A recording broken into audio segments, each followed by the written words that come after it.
Welcome to Wisdom for Life, where we sift through philosophy to find practical advice that you can use in your everyday life. Hi, I'm Dan Hayes, and I'm joined by my co-host, Dr. Greg Sadler, and today we're talking about cynicism as a way of life, both ancient and modern. So there's a lot of stuff that we're going to be getting into here. We're going to introduce you to some of the, let's call them classic cynics. And we do have to make a few clarifications right at the start, because this is one of those philosophical terms that we've talked about in a number of episodes, right, Dan? It was on Stoicism, and I don't think we've actually tackled Epicureanism in a single episode yet. But yeah, anytime that we're talking about the ancient eudaimonic schools from the Greeks, they're going to be one of those major schools that we're trying to, dig into.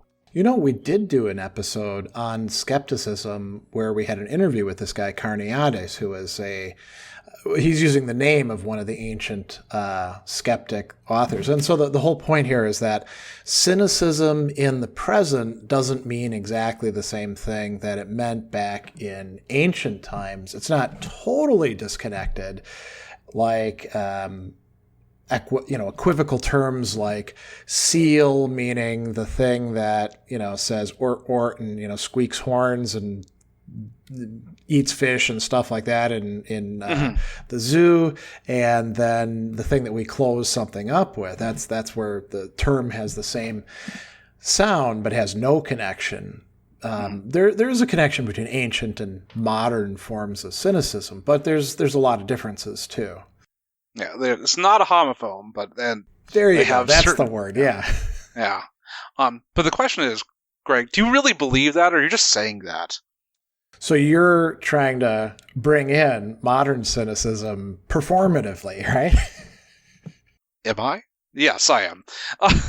And so, we'll talk about what it was as an ancient school and how, that has been, I don't know if it's the right word, is corrupted, or just, as language moves, it moves in interesting and new ways that are not really ever intended by the original usage. I mean, I think that's a really interesting point to bring up, so I'd kind of like to linger over it. If you take the perspective that like everything ancient is great and modern stuff is crap and it's all degeneration, there's a lot of people in our contemporary culture who, weirdly enough, even though they're using hyper-modern ways of saying this, like saying it on Twitter or through Instagram and all these pictures, there's a lot of people who are saying that in the present.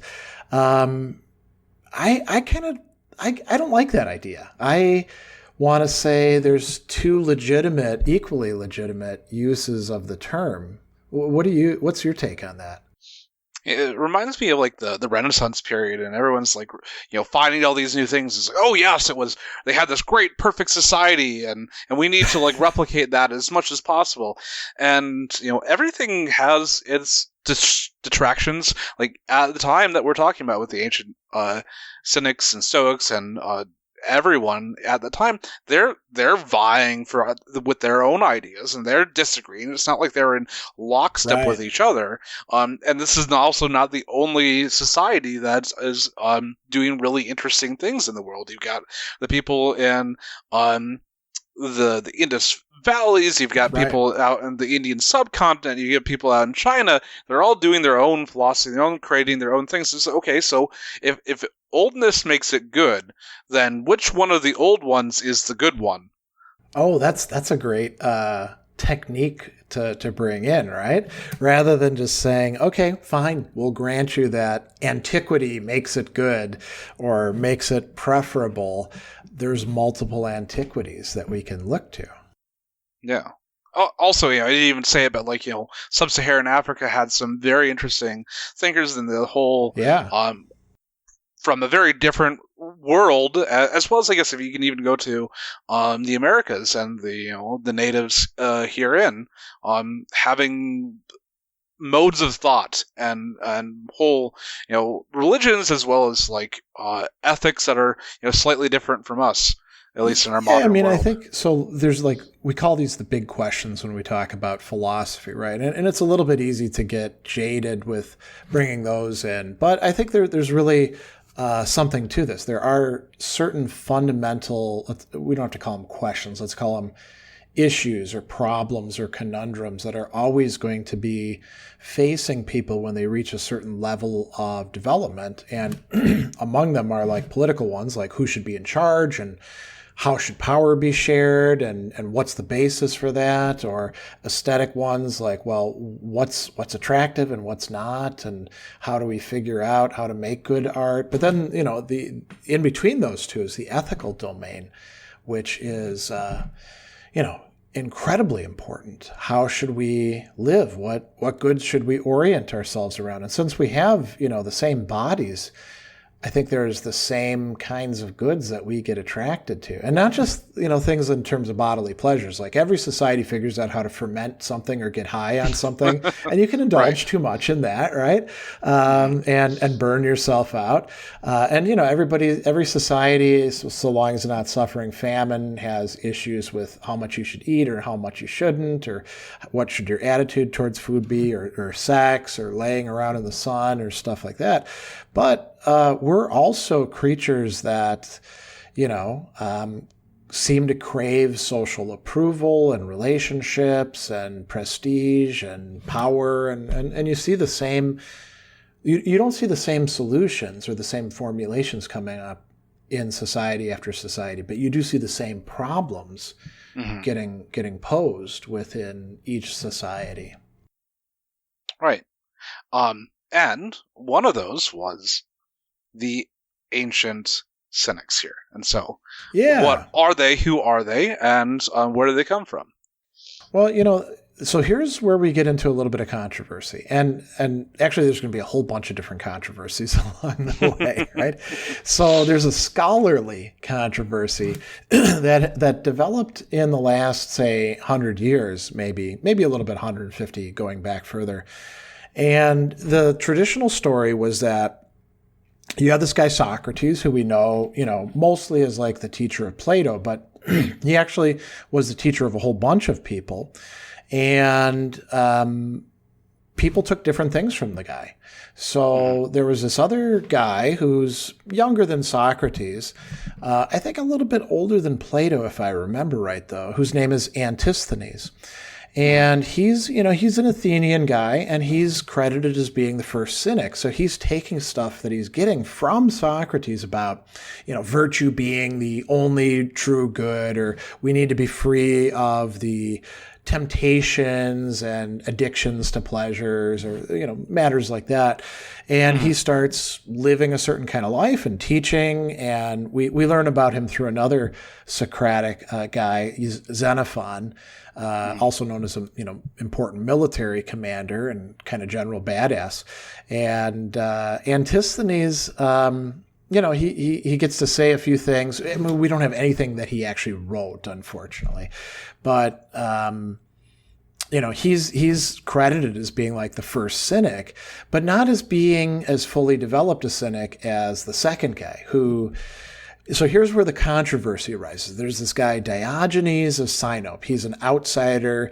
He actually comes from a bad family in Sinope, where they get in trouble for debasing the currency, whatever that means. Go ahead. Yeah, okay. I was going to ask. It's like what does debasing the currency mean?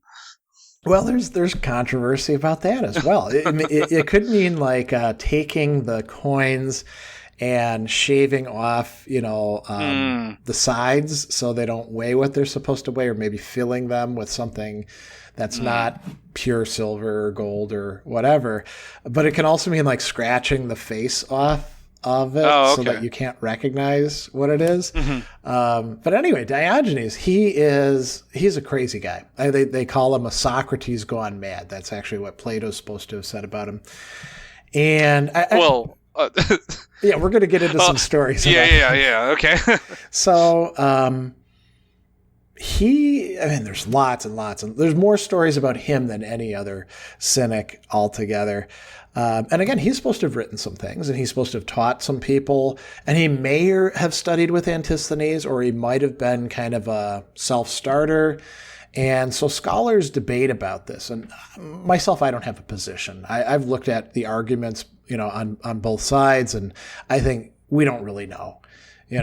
there's good arguments that can be made for either way. It's kind of trendy these days to say, oh, Antisthenes, he wasn't really the cynic.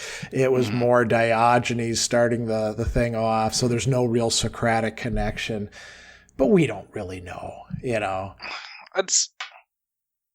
I guess you could make even an argument along the lines of like, if you're gonna say that saying, it's like, okay, who is the real father of Stoicism? Is it Zeno or is it like Chrysippus? You know, because logic didn't get like fully into it until Chrysippus, and if those are your three pillars of ethics, physics, and logic, then it's not fully developed. Then oh no, I would say that it's not Diogenes, it's Antisthenes. Yeah, I mean, I guess I kind of split the difference where because and there are ancient precedents for doing this. For saying, okay, so Antisthenes gets the ball rolling, but he doesn't have it fully worked out, sort of like Zeno, as you were pointing out. And then he's got this person who may or may not have been his student, but certainly was aware of him because, I mean, Athens at that time is a small town. And if Diogenes was doing all the crazy stuff he was doing, somebody would have pointed out to him, surely, wow, what you're doing looks a lot like what Antisthenes was suggesting, right? And then Diogenes develops it further. And it appears that Diogenes wasn't just a crazy guy going around, saying stuff to people. He actually had like a whole set of ideas in mind that we call cynicism. And we know that he taught some people, because then the next really important guy is this person, Crates. And Crates teaches Zeno. So cynicism begets Stoicism. And Crates is a little bit different than Diogenes. He's known, the word that they use for him over and over again is philanthropia, which means love of human beings. We get philanthropy from that. And he's kind of unusual in that he's a married cynic. He finds... Well, I was just going to say, like, this is also interesting because this is one of our first experiences of a well-known female philosopher in the ancient world. Yeah. So Hypatia of Alexandria is... No, she's a different one coming much later. This is Hipparchia. Oh, Hipparchia, sorry. Hipparchia, yes. And she's in Athens, and her brother Metrodorus, if I remember right. I might be mixing him up with the Epicurean guy, though. So anyway, an M guy, he's a student of Crates, and here's the story. He farts in public. And I guess that was a bad thing to do back then, just like it is, in a lot of cases today. Like, you don't do it in an elevator, you don't do it when you're up at the podium giving a presentation, right? When you're about to say I do in a wedding, not a good time to pass gas. So anyway, he was so embarrassed, he went into his house and shut himself up. And so Crates came in, and he's like, man, there's nothing unnatural about this. And then I guess he let a couple rip, and he's like, see, I do it too, And then Hipparchia is his brother, and she's supposed to get married like a good Athenian woman, but she doesn't want to marry any of the guys that are proposing to her that her family's putting forth. And she meets Crates, and she's like, that's the guy I want to marry. And you might say, well, what the hell's wrong with her? Well, cynicism was a philosophy. She liked his intellect. She liked his way of life. She's into what he's doing. And so she's saying, I'll only marry this guy. And he's like, lady, you're nuts. The lifestyle I live, it's not for ladies, And she's like, no, I can do that too. And this is another cool thing about the Cynics. Men and women are equally capable of living a virtuous life. And so he, according to the legend, strips. He takes his stuff off. Again, very scandalous to do, right? And he's like, this is your bridegroom. You want this guy? And she's like, sold. And you did make a slight typo there. Did I? It's Metrocles, not Metrodorus. Metrocles. There you go. Yeah. Yeah. But yeah, this is comes back to some of these basic ideas that from Anestises that of the things that we know both from Xenophon's Symposium, as well as from Diogenes Laertius. You've got virtue is teachable, but especially if we're going to go to love, because the that book, the Symposium, is talking about what is love, and so he's talking about like that a wise person will marry, as well as the wise person knows who are worthy of love, and so does not disdain to love, which is in congruence with what Crates and Hypatia have. I will say there is something in Xenophon's Symposium, which is a little bit different than Plato's, that Antisthenes says that I really get a kick out of. Actually, two things, and they're both closely connected to each other. So Antisthenes actually has a house, but it's a crappy house. And he goes into it and he says, I sleep with women, and I sleep with ugly women because they're not going to turn me down, and they're very grateful. And so he's like, I may as well make things easy for myself and, have some enjoyment. And then we don't get too attached and all that. And then at that very symposium, they're drinking really, really good wine. Like, I forget exactly what the wine was called, but it's like the second best that you can get. So super expensive. And somebody was giving Antisthenes kind of a hard time about that. And his response was, when I'm at home, I drink the cheap stuff, and I don't drink a lot of it because I want to be temperate.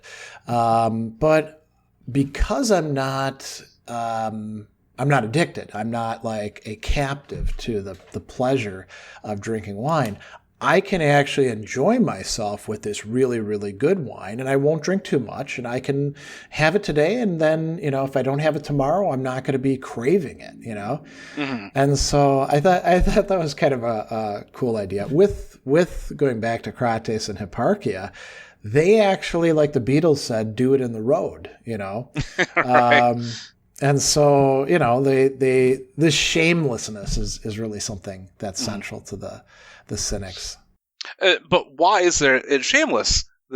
It's only shameless in response to what the people around them think is correct to do, and so they're in doing this and having maybe this bad reputation because they do not conform to the social conventions of the people around them. They are in fact trying to exemplify what is actually good, and what is actually good to and the Cynics. Too.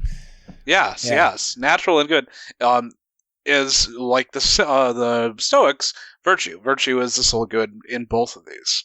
I know that we jumped over Diogenes, and I could see that you were on the verge of saying some of the scandalous things that he did. So maybe you want to run through those, since we're talking about doing things that are not so socially approved in public.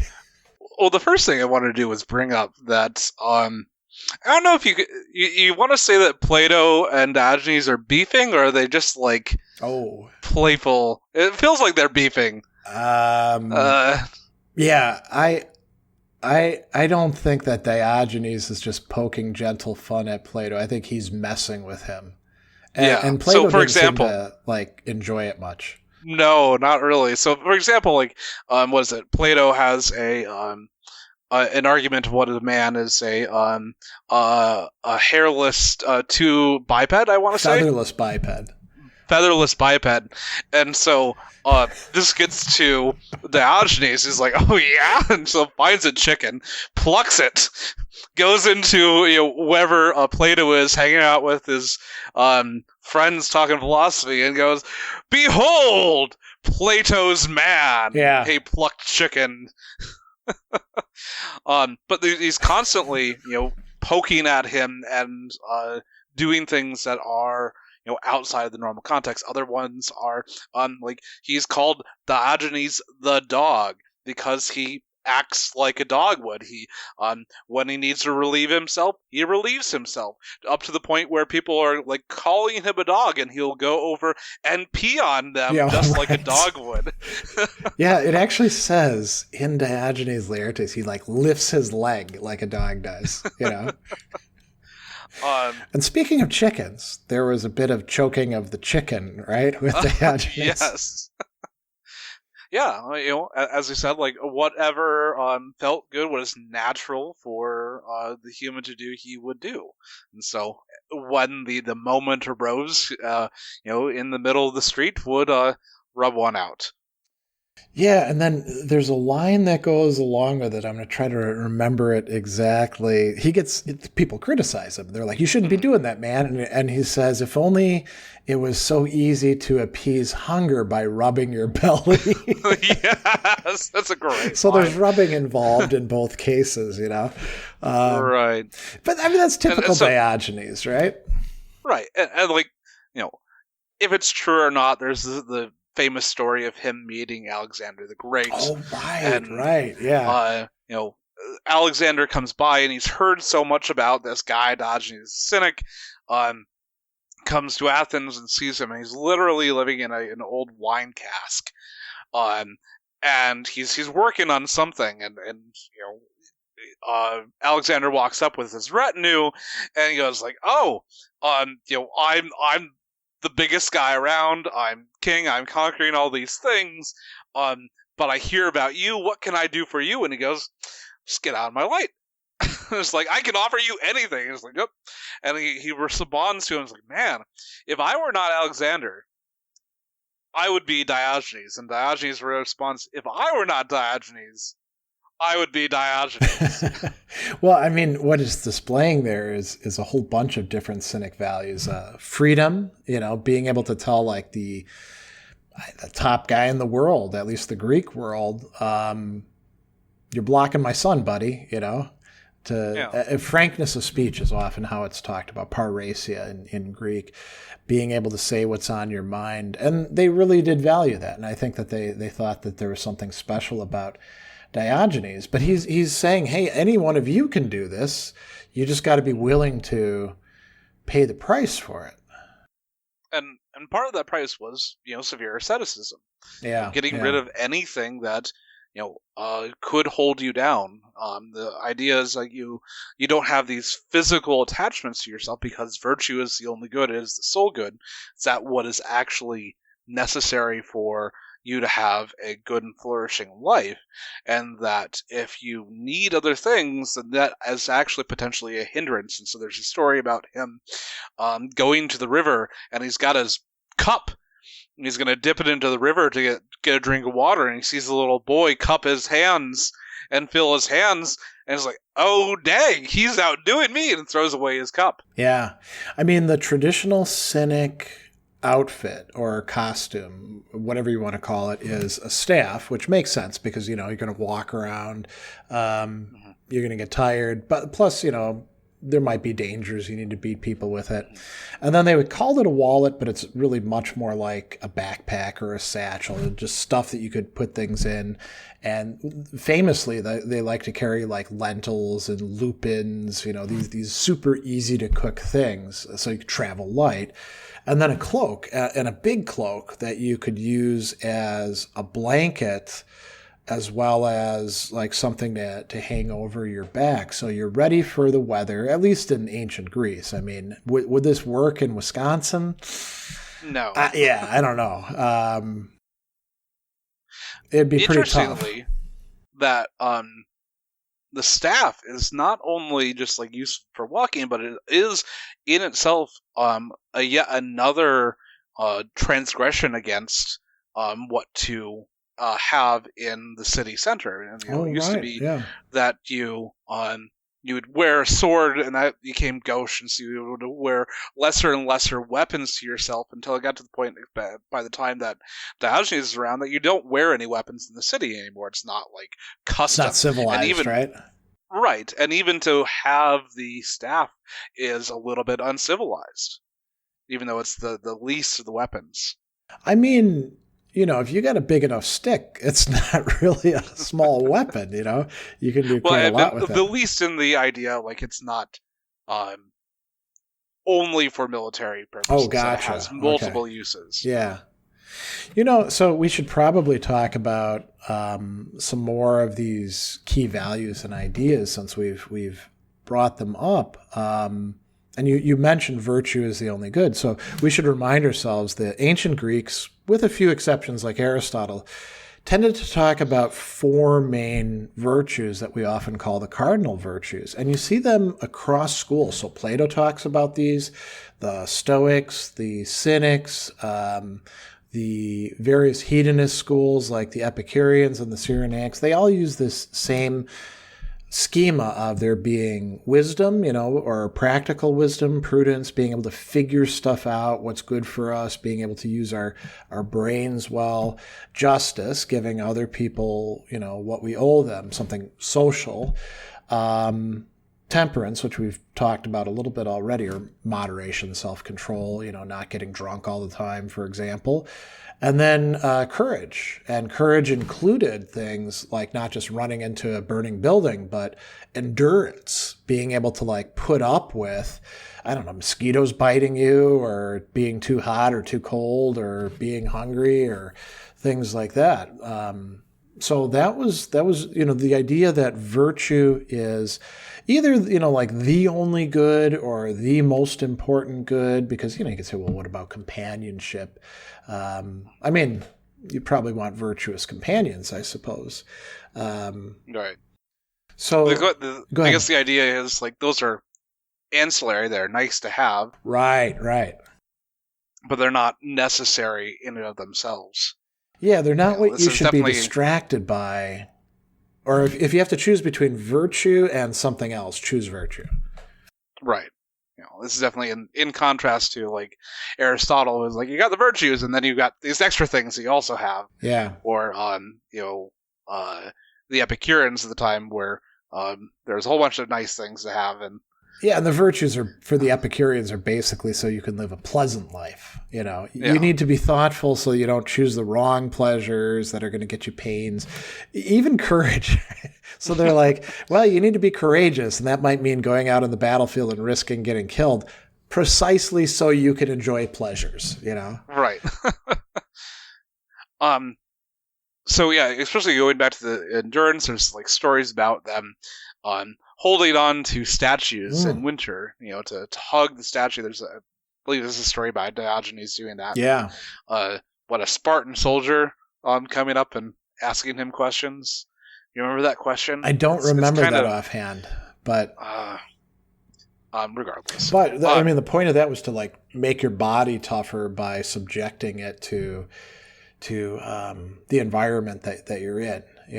Right. Same thing with laying out and doing exercise in the hot sun in the summer. Right. And I think the question is why are you doing that? To improve my ability to deal with the cold. And he says, is it difficult? And he's not really. Kind of a very cynic response to it. And it's well, that's not very impressive. Yeah. The underlying thing, though, is it's not difficult when you've been doing it for a long time. Right. For the ordinary person, that's pretty tough to do. So, yeah, one of the terms that they used a lot is we translate it as toil, but it can also be translated as pain. Ponos is the Greek for that, and poneros means difficult, or also can mean wicked too. But the idea is you don't want to be toiling, and they'll say, listen, you're going to have to toil, you're going to have to put up with stuff, you're going to have to put in the work. So why not do it in a rational way? You could do a lot of toiling for the stuff that people think is good, like the big house on the hill, or a ton of money, or an attractive spouse. But that's actually going to bring you more toil later on. As soon as you've got that money, you got to work to keep that money and guard it. And if you've got a attractive spouse, well, now other people are going to be trying to seduce them, and you might not be up to what they require of you for that. Why not just put in the good kind of toil, like hugging statues or simplifying your life, or pick whatever else cultivating the virtues? Why not put in that? Because then you'll actually be happy and free and be able to do what you want to do. Yeah. And this continues on to one of the next one, is this freedom or the self-sufficiency via, this asceticism. Yeah. And if you do the toil, and you discard the things that could potentially, distract you from what is that actual good, then you are able to act in a totally unhindered manner. And this is also and continues with turning away from social convention. Yeah, so we talked a little bit about this metaphor of debasing the currency earlier, and really the way the Cynics tended to interpret that in the time of Diogenes and Crates, and then even much later, because this went on for centuries, was deliberately flouting social conventions.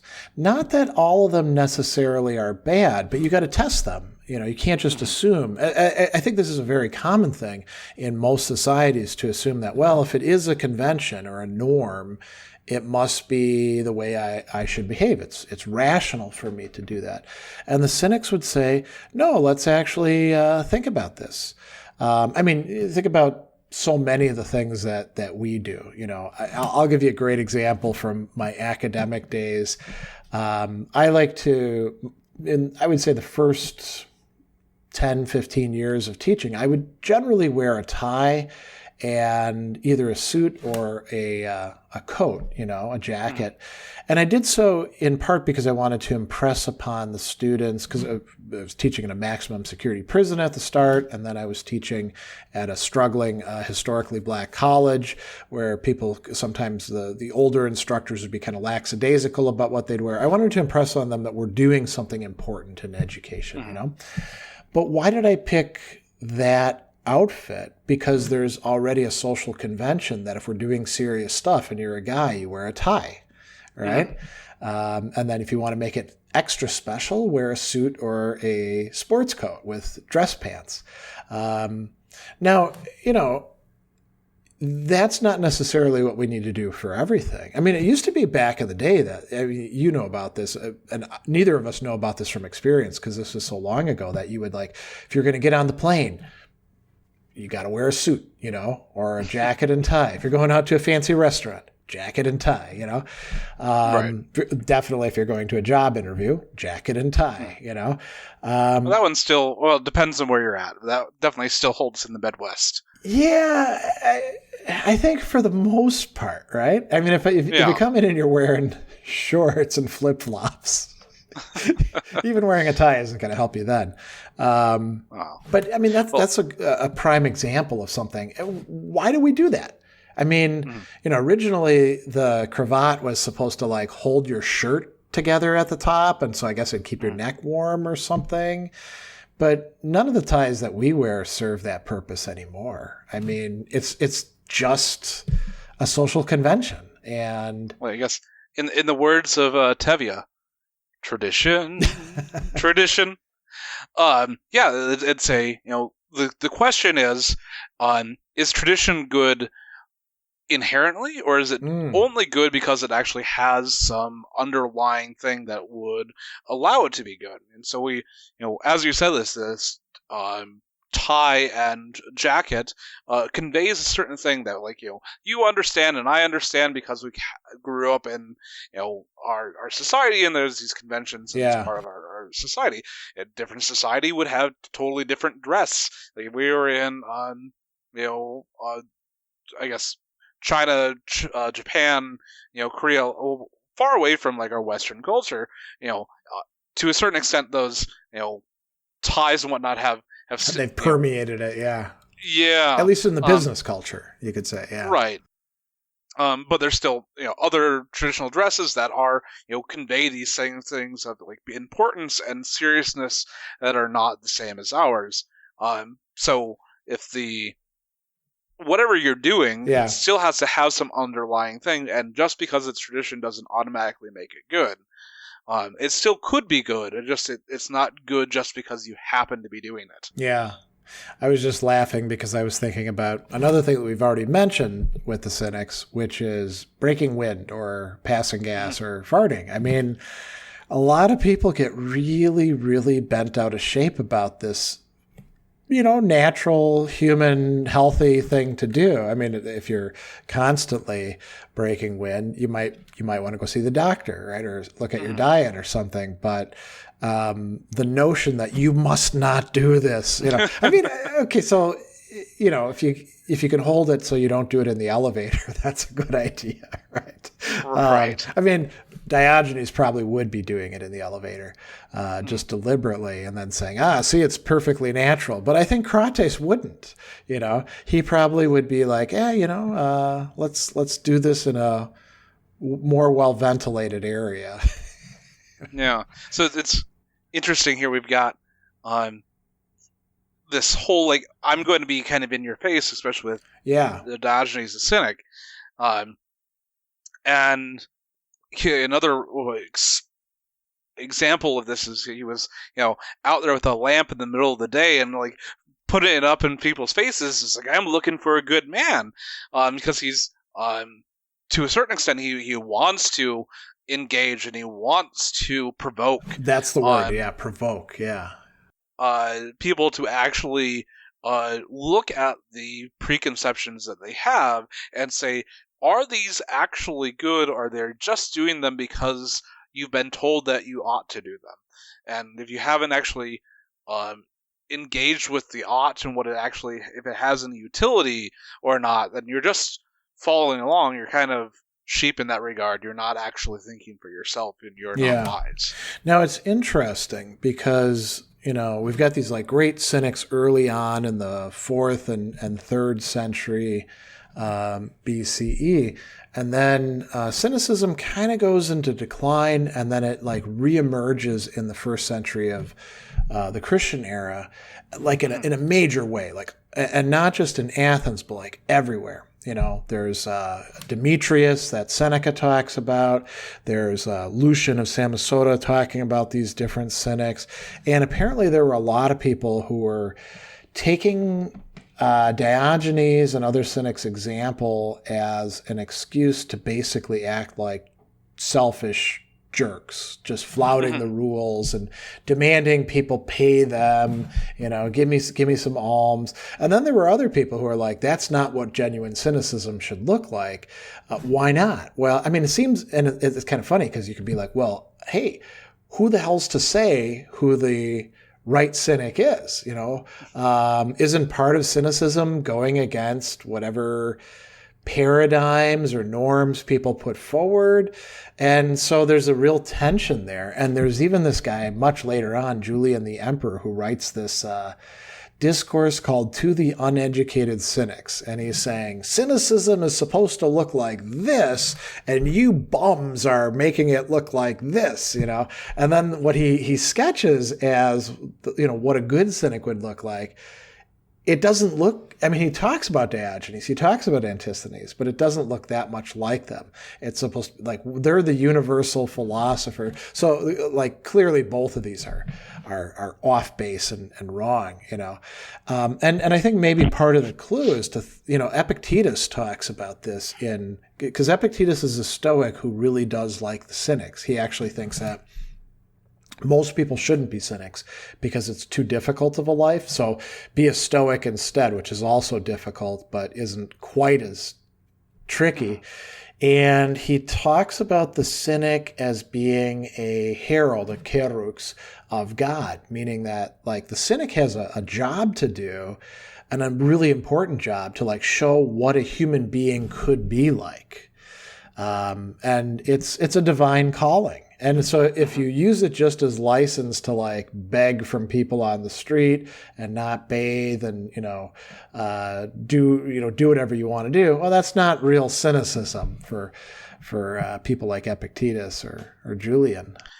I was reading about, I think at this point in time, there was a group of people who like had their like day job. Okay. And then on the weekend would dress up in their cynic garb and go out and do cynic-y things. just as nowadays you might be a Civil War reenactor, and so it's like, hey, look, I have to toil all week at this thing, but when the weekend comes, I can go out and like pretend to be a cynic and do all and flout these things. And they're LARPing, right? Is the term that we use these days? Live action role play. Live action role play. Yeah. I mean, another term that we use a lot, and this is a good sort of like lead into something else we're going to talk about, modern equivalences to cynicism. being just performative, right? You're not really into it. You're just acting a part. And by the way, the word that we nowadays use as hypocrite, that comes from the word for actor back in the ancient times. And people would be accused of being actors back then for doing the sort of thing that you're talking about. That's interesting, because we're going to get into the modern portion of it, and maybe we'll just have the transition right now, and where one of the main ideas and the difference between the ancient and the modern is that you are making this assertion that everyone's just an actor, everyone's an hypocrite. Yeah. That is, doesn't actually believe anything that has no grounding except for just kind of like a base, primal, like petty greed and purely hedonic desires, and that is the thing that's actually, and everything above it is just dressing, right. A costume that one puts on, and are your modern day Tartuffes. Yeah, and I mean, what they have in common with the ancient Cynics is saying that the social conventions that we have shouldn't really be given the authority or weight that we do grant them,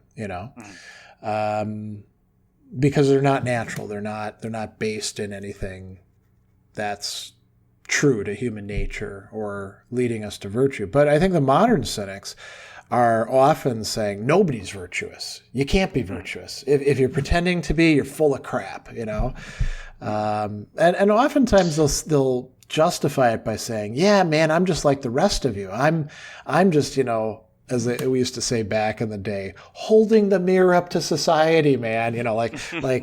I'm not claiming to be any better. I'm not claiming to be a Diogenes or a Crates, to have virtue. I'm just saying that we're all a bunch of hypocrites, And so that's you fun can see when you're young or when you're playing around with it, right? Yeah. Yeah, and you can definitely see how this, at least portions of this ancient Cynic philosophy, you could morph or be corrupted into this more nuanced thing of like, Diogenes is going around and he's like doing all the things that are just counter what everyone thinks ought to be done, and trying to show off like their potential hypocrisy. But it doesn't actually have anything that is grounded in itself. Like the ancient Cynics are thinking, like, right. Okay, what is it actually to be a good person? What are the things that are actually of value? And the modern one is, there is nothing of value. Everyone is lying. Everyone is a phony. Yeah, and it makes you think that the modern sense of cynicism in this way, it's not exactly the same thing, but it kind of like, it's a neighbor to nihilism. This overarching, nothing has any sort of meaning, value. I mean, the Cynic often will still say, well, I'm exercising my freedom of speech, or I should, tell people when they're being hypocrites. But you can say, well, why? I mean, what good is coming out of it by doing so? If there's no path forward to something better, then how are you making anything? How are you leading towards something for people? And you can say, well, there's a certain good in like realizing what a scumbag you are. Well, I don't know if that's the case. I mean, certainly if like you look at yourself and you're like, oh man, I need to work on myself. I need to develop, these virtues over here that actually exist, that are live possibilities. But if it's just, I should realize I'm a phony, like all the rest of the phonies. It's like, I'm a scumbag, so I'm going to go and enjoy the pig trough over there, and just get all dirty and just like revel, or go to the buffet and just stuff stuff in my pockets. Yeah, it's the what's it called, like the negative nihilism before you get to the positive nihilism, that like to build some sort of value. Instead, you're just like, nothing matters. Thus, nothing matters, and I'm not going to try to build anything. And it's a, I don't know. I don't know how you could stay in that place too long. It seems well. I mean, that's just self-destructive. And when we talk about people being cynical in the present, we really do. I think that self-destructiveness, or at least self-lacerating, that's kind of part of it, isn't it? It's directed towards others. Hey, all these other people are phonies. None of them are what they pretend to be. None of them are in touch with whatever could be genuine, values or the proper way to live. But it's also turned inward on the individual person who's making those criticisms too.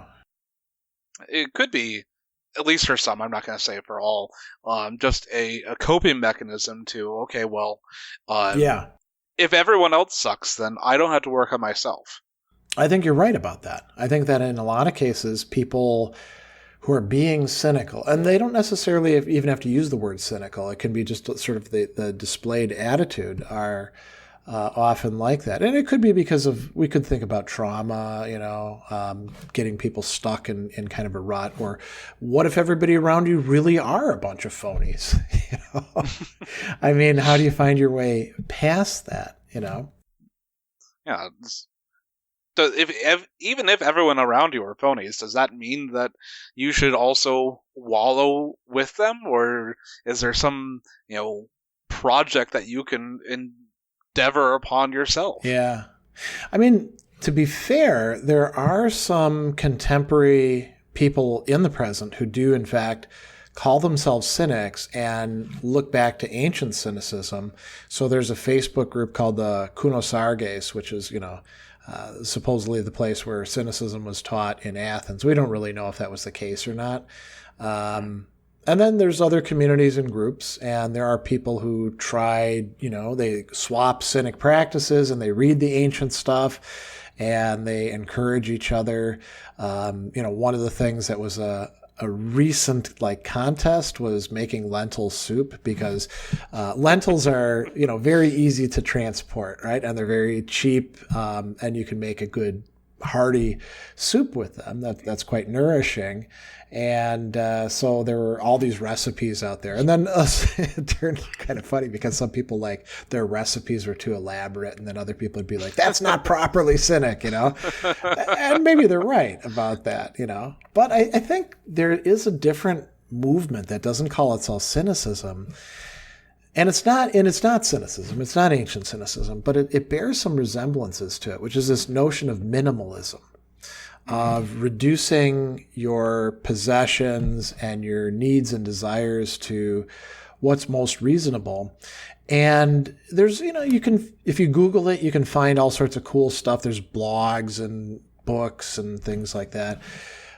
I kind of think that somebody who, now she's not a cynic as such, I'm not claiming that, but is kind of aligned with them is Marie Kondo.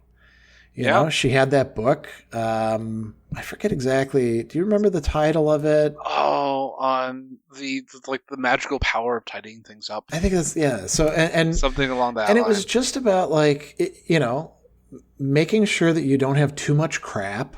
I mean, I don't agree with her that you should only have, I think she said 50 books total. Obviously, I have to have more books than that. But, that whole process of thinking, have you used this thing? Does it spark joy? Meaning, I mean, that's kind of a new agey way of saying, do I get any value out of this thing? And if not, letting it go, Yeah. I see also people that take this way too far, and there is some things don't spark joy, but it's going to save me a lot of money if I still have it in a year when I need it for its particular use again. I mean, that could be joy deferred, right? Right. I guess there's kind of a polemic against these people, that these extreme minimalists. Yeah. And it's you have to, at least in our society, have a well enough paying job that you can, at the drop of the hat, buy the thing that you need, or rent it or whatever, in a way that you can, because a lot of them is you should be totally living this regular lifestyle, regular job, whatnot. Just get rid of all your stuff. Your stuff is cluttering up your life. Yeah. But But a lot of times they're like, oh, well, then I needed a coffee machine. I had already got rid of my coffee machine, so I just went and bought a new one. And it's this interesting place where you have to be constantly buying things and then getting rid of them, or so you're somehow renting them. You're just participating in the market economy in a different modality, right? One that allows you to say that and think that you're better than other people in this respect. Right. And so if you're actually going to do this and say, like, I don't need these things and I'm just going to remove them from my life, and like, well, I'm not going to have a coffee machine and therefore I'm not making coffee ever again. Sure, maybe you're going to do that. Yeah, so this is way, way back. We use a French press rather than like a drip coffee or something like that. And we didn't have like a replacement. I think they call it a sleeve, the glass thing that's going in the framework.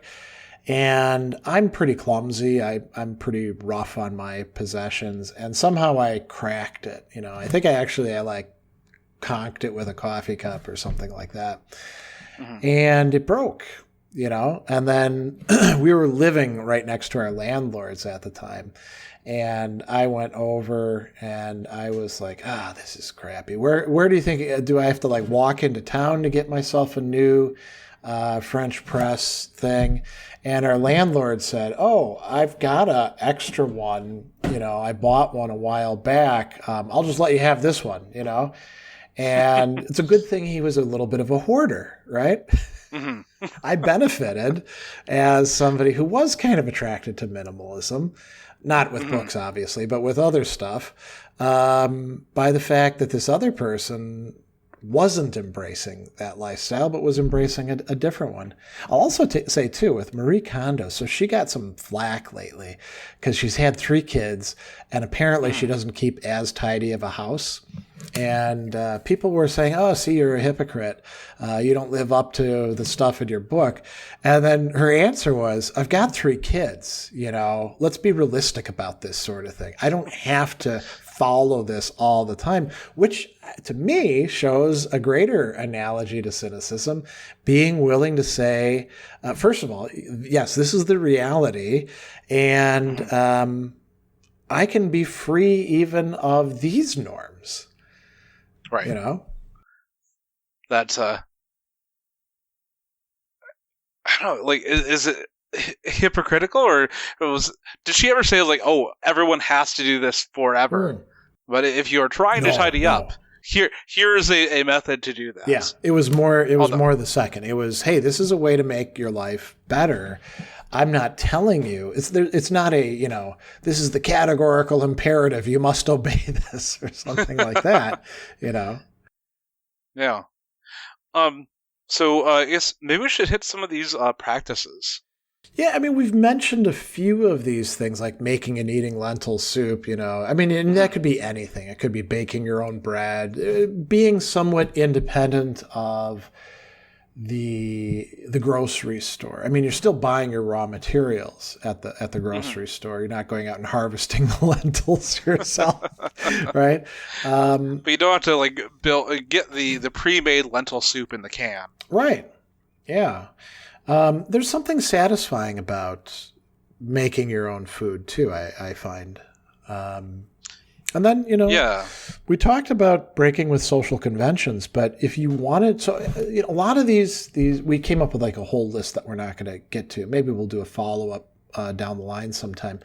A lot of these came from a class that I'm just finishing up teaching at Milwaukee Institute of Art and Design for, I think, the 3rd or 4th time, called Philosophy, Mindfulness, and Life. And it's really about philosophies as ways of life. So we look at Epicureanism and Stoicism and Cynicism. And these all involve practices, like doing things. So breaking with social conventions, I suggested that my students should actually pick a social convention that they actually buy into right now and deliberately break it and see what happens. Does the world come apart? Is the embarrassment too great and they have to go hide themselves out of shame, or do things turn out to be okay by breaking it? Do you have any good examples?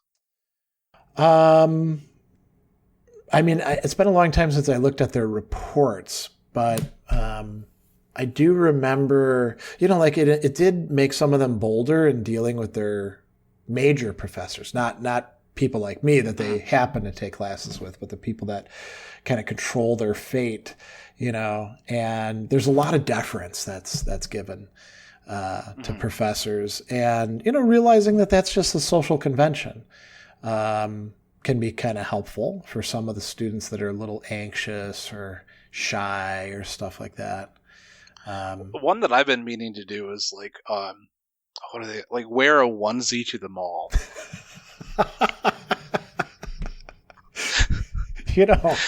Totally off topic.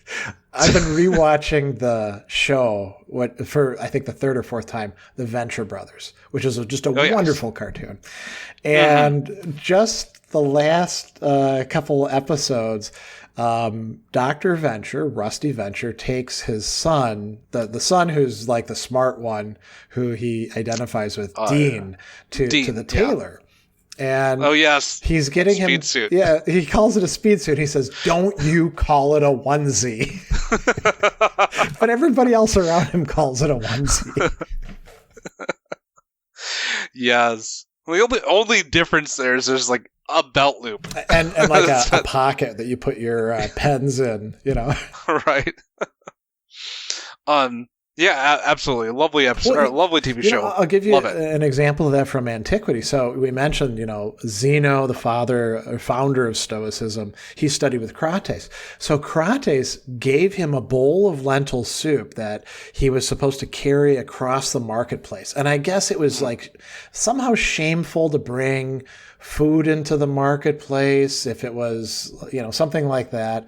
And Diogenes the Cynic was doing that as well. He'd be eating in the marketplace, and I was like, "Oh my gosh!" Yeah, I don't know why, because I think they also sold food in the marketplace. But anyway, he tried to hide it under his cloak, and Crates then hits him with the staff, which breaks the bowl. Now there's lentils everywhere, and Zeno runs away.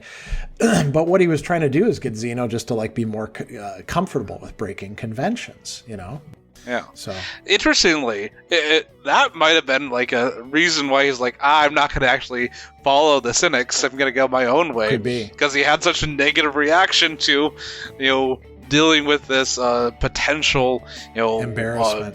Embarrassment, yes. Yeah. Well, I think we might have to wrap up shortly. I will just mention very, very briefly one of the really great works that you can find that covers a lot of this stuff is by Ansgar Allen. It's fairly recent. It's just called Cynicism, and you can easily get it.